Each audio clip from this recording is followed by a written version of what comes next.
Hey Marcus, how you doing? This is Adam. Thank you for posting your version of part of Superstition. Right now I'm traveling and I normally don't shoot here. I normally shoot in my video studio like the videos you see on YouTube. And the sound is usually a little bit better, but I didn't want to delay in getting an answer to you, so here we go. You played excellently. I have notes here on the computer I'm gonna read. First thing I put, nice loose groove with an exclamation point. You know, I could really feel the groove the way you were playing that. So that's super. Stay with that.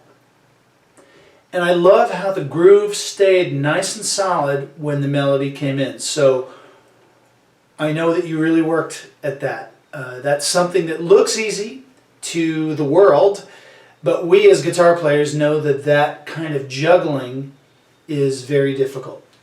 At least not difficult once you can do it, but it takes some time to develop that. So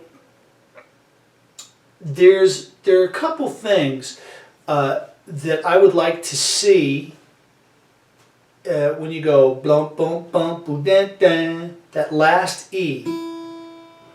See if you can let that ring. Now the way you're playing that, you're going blue bip bip boo bip bip, and it's cutting off. And it's really a nice effect if you can have a note ringing and then have the groovy stuff underneath. And also, I apologize if the guitar is not loud enough.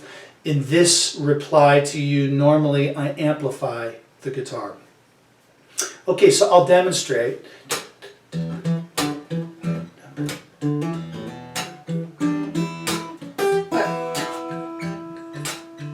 Hear how that E? So that's going to give your listeners the feeling that there's two things going on, even though that's a little bit of a liberty, that's a little bit of an improvisation, because Stevie Wonder doesn't sing very superstitious and hold that. So, but the thing is, when he sings it, you can hear that it's another instrument. So this is one of the ways we can make something sound like another instrument.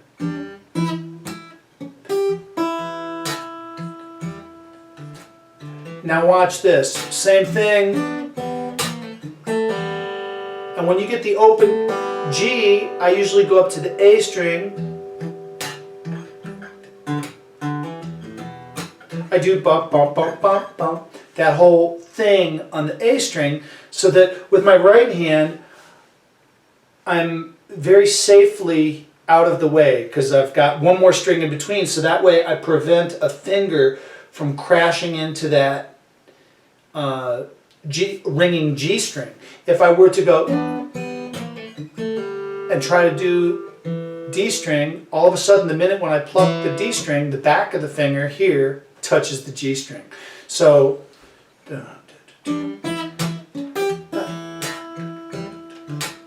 now listen here. Okay? And then the last little itty bitty thing that I found that, you know, I must have played it like this. Everybody goes with the hammer on, ba-da. And, you know, I don't know when I changed it in my own playing, but I try to make it a little bit more like the vocal. I go blah blah blah boo ding ding, very superstition. So, or, but blomp bump. Let me do it again. 1, 2.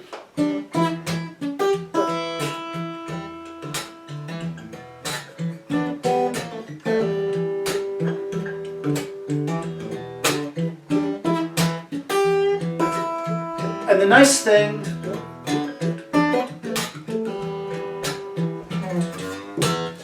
is, if you've got the hammer-on the way you do it, with little hammer-ons and little pull-offs and little bends, you can do all sorts of little variations that will embellish, that you have at your disposal, like almost like blues licks, so you can embellish the melody so the second and third time through people don't get bored with something that's too repetitive. So I have all little ornamentation that I can do on that I've just developed over the last 10 years since I recorded the video. But I used to do it with my thumb and middle here, but now I'm just kind of doing sometimes index or even playing another bass note.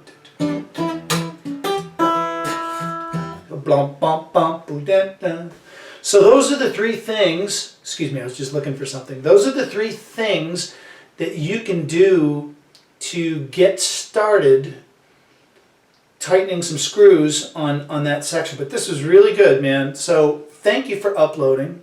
Thanks for being a member.